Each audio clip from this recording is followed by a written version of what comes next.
Like this video right now or you're getting 13 years of bad luck. If you want edits like this,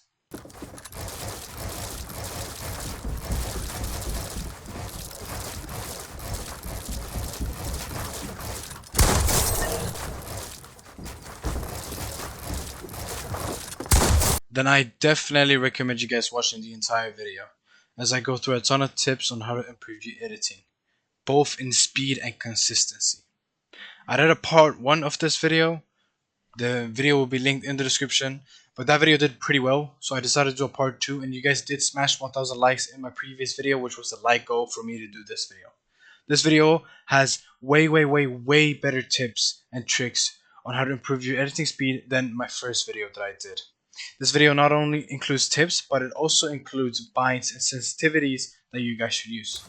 Now, I know a lot of you guys play different types of grips, non-claw, claw, and even some of you guys play paddles. I'll explain binds for each one of these, so don't worry about it. Just stick around for the entire video. I go through everything you need to know. Now, there is one thing I need to address before the actual video starts. So, I know a lot of you guys complain that I am on PC and that you may be on console and that you can't do all of these edits. But that's not true. You can with practice. And as an example, I'm going to pop up a clip of a guy named Lyric who uses these tips that I will go through in this video. He uses these tips and he is this fast on console. You can check him out right now. Here's the clip. As you can see, he's very good for a console player because he does practice these tips and just every day. So this just shows you that anything is possible. Any platform you can be as fast as you can just with the practice. So yeah, check him out in the description if you want. Now, if this video helps you out, if you find it entertaining, make sure to like and subscribe with notifications turned on. It will mean a lot to me, boys. Like, I really want to do YouTube like full time, and that's my biggest goal right now. So yeah, let's get right into the video. Alright, so the first tip is speed pads. Now, you need to go into your creative lobby and do not start it yet.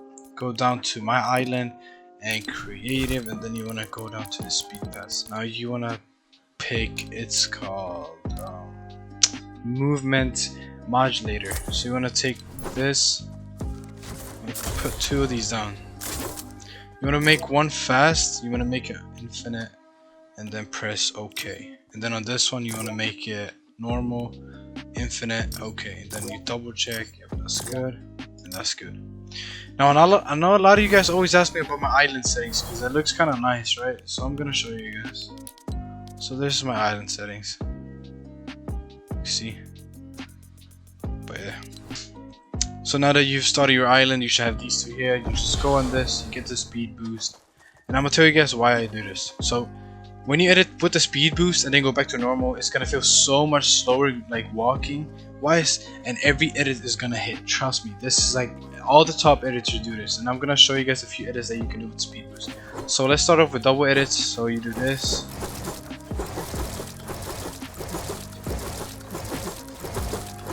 Now I'm doing this live commentary, which is kind of hard because I'm getting a bit of echo today, but it's fine. You do that double edits.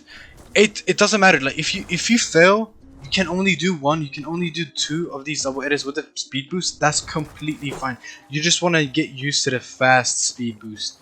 Trust me. Like if you can only do 2 and then you fall down, that's completely fine. Just practice it. Trust me.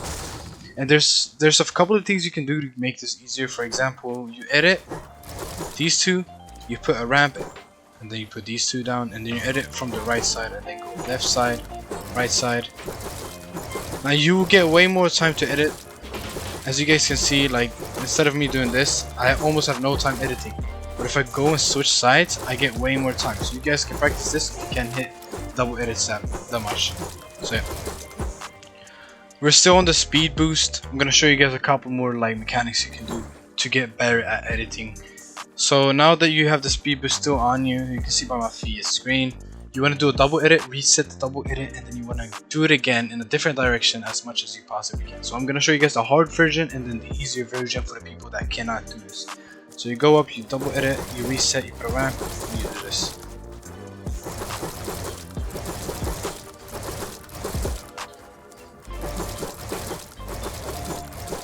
Oh, this is kind of hard with input delay.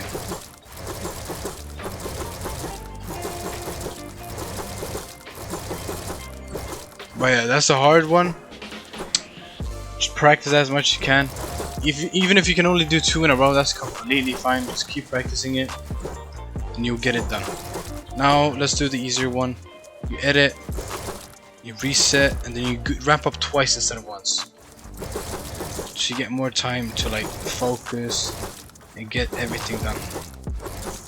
Wait 1 sec, there we go. Boom boom. Boom boom.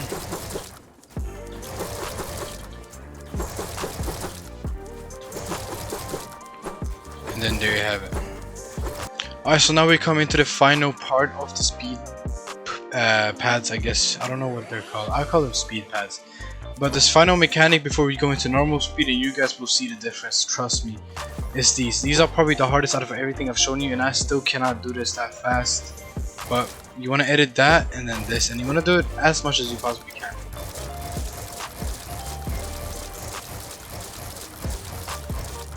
See, I hit the wall a lot of times. Even if you can only do one, I told you guys it doesn't matter, just practice it. You just need to get used to this fast speed, or like the boost that you get when running. And now without any cuts, I'm just going to show you guys what it looks like with normal speed. You're going to feel the difference, and you might be able to see the difference, I hope. You can see how I'm running, right? I'm running pretty fast. Then when I run into normal speed, look how slow that is.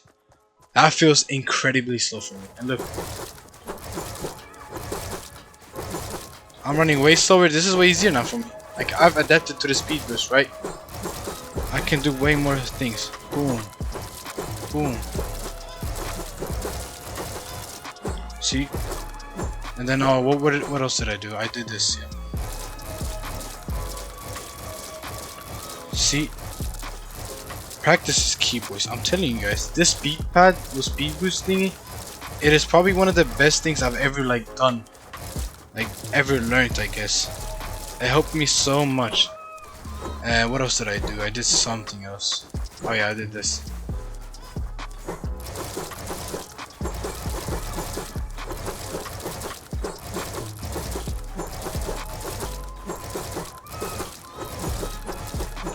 But yeah, as you can see, speed boost or speed pads are really useful.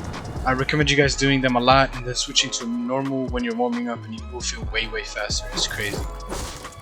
The next tip, which is probably one of the most important, is obviously crosshair placement. And a lot of people, they don't know how to improve this. I see so many mistakes on how to teach it, like tutorial videos. But I'm gonna show you guys 2 mechanics, and these will be around this edit and this edit. Because when you think about it, you don't need good crosshair placement for like doing these. I guess you do, but when you practice the under ones and the ones above, it will automatically get better in each mechanic, trust me. So I'm gonna show you guys 2 really important mechanics that you can do in PGs, clips, whatever one you want to do, even how to improve this. So you want to put a cone, wall. I usually put a floor because I think it helps doing it, and then you edit these 3, and then you jump here. Now you don't have to jump like that, because I know this is maybe a hard jump for some people. You can just do this, jump up here, maybe even do this, like that. Now the second mechanics is the same, but it's not above, it's actually underneath. So it's like down here with these 3. So what you do is you put a ramp, you throw walls like this. One here, one here, one here, one here. Ramp above you so you protect yourself, and you edit these 3. You go here, you do the same motion, ramp, boom. You can do this walking if you want to like practice. You can slow the video down. This is how you get good crosshair placement. You don't even need to jump, boys. Like, boom, boom, right? I mean, I have a lot of stick drifts. That's like mainly why I fail a lot of these edits. A couple of them. Boom. Those are 2 super important mechanics you need to get down. And I know they seem pretty easy, but trust me, just practice them. And you can do free builds with them. Like, it's not just like doing them alone. Double edit binds is the next tip. I want you guys to switch to it. What that basically means is that you confirm with a different bind than what you edit. Now it may come as a surprise to a lot of you guys, but there's some people in this community that play Fortnite that do not use double edit binds. It is really frustrating to know, because like double edit binds would be so much better to game, and Like, I know a lot of you guys use edit on release, but trust me, you need double edit binds still. So I'm gonna give you guys good edit and confirm binds for non-claw, claw, and paddle players. So let's get into it. Let's go to the settings right now, boys. No cuts in the video. Let's go. Or no cuts in this part. As you can see, I edit with L3. I'm a non-claw player. I edit with L3. Probably the best bind for non-claw players. L3. Let's go to build controls. No, it's not build. It's edit. I confirm with L1.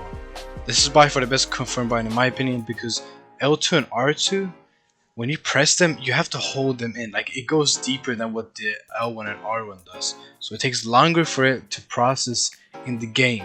But L1 and R1 are just a click and it's done. That's why I have my confirm bind is L1. I have my resets R1. I've had this for like months. It's amazing. This reset bind, I'm never gonna change reset bind. Even if I get the most insane scuff controller with 4 paddles, I'm never switching reset or confirm. These are the best confirm and reset. These are the best for like non-claw, claw, and paddle players. Like, I recommend everybody using these reset and confirm binds. But I do not recommend L3 for claw players. For claw players, I recommend you guys editing with circle. No, I'm not circle. Oh, my bad. Editing with triangle or the touchpad. I've seen a lot of people that edit with triangle and touchpad being non-claw players, and they are insanely fast. Now, if you play non-claw with paddles, which is what I play, I have probably some of the best binds for you guys. So listen, my switch mode is triangle, and a lot of you guys think I switch to my thumb, which is not the case. Switch mode is actually my right paddle. I do not use my left paddle, I use my right paddle. I have PS4 paddles. I use it for my switch mode. This has made me way better at the game. It's crazy how good I've gotten just by using switch mode as my right paddle. And everything else is on claw. So if you play with paddles, you can definitely edit with one of your paddles if you would like so. But I feel like if I do that, I'll break one of the paddles, because the paddles on controllers are not really the best, except for the Xbox Elite, the Astro C40s. If you have those controllers that have really good strong paddles, definitely try and switch to like paddle edit and tell me what you think about it. But trust me, this is gonna be something you need to remember. It takes a while to get used to new binds, boys. Like for me, when I switched to these confirm binds, confirm and reset, it took me 1 month each of them to get used to them, like fully, to adapt to them. My muscle memory was not the best at the time because I was a full non-claw player, so make sure you guys practice a lot with the binds you choose. The last tip is obviously going to be sensitivities, so let's check them out. Here are my sensitivities. As you guys see, I play on low sensitivity. Why is that? Basically, the reason I play on low, boys, is because I have more control of my edits, which is way more important than having your sensitivity high. If you have your sensitivity high up, you will get inconsistent edits. You won't only get inconsistent edits, but you will get inconsistent everything almost. It's gonna be you not being able to confirm your edits because you can't press them or you misclick, and it could be you not being able to select your edit because you're moving so fast with the sensitivity. It's a variety of things. Having slow sensitivity, you can control your edits way better, way more consistently, and when you have consistent edits, it's gonna lead to them being really fast. So make sure you have low. I personally recommend low. I can't force you guys to switch to low. I recommend them. I'm gonna show you my dead zone. So my dead zone is 9.5. Now a lot of you guys might be like, why are you using 5 dead zone? And this is why. I love Faceway's movement. Alright, Faceway has probably the best movement in my opinion. I love it, so that's why I have 5 on this. He has 5. If you switch to 5, it's gonna be pretty hard. As you guys can see right here, my thing is moving. That's like, I don't know if you can see. If you look like really closely, it's pulsing. That means I have controller drift, and my controller drift is crazy. I'm trying as of right now, boys, to actually get a new controller because the one I have currently is really bad. So I'm gonna get a Astro C40 hopefully with the money I made on YouTube. Thanks to y'all, boys. I'm gonna buy an Astro C40 to make my videos better for you guys. But yeah, I do not recommend 5. I recommend you guys have like 10. Like if you guys play like this, watch. Boom, boom. Because I'm not really an editor. Like I don't know if I'm an editor or a builder. I'm basically mixed like between those two. So I play 5 and then 9 here. If you want to have consistent edits, I definitely recommend higher dead zone. But yeah, that's about the sensitivities that I use.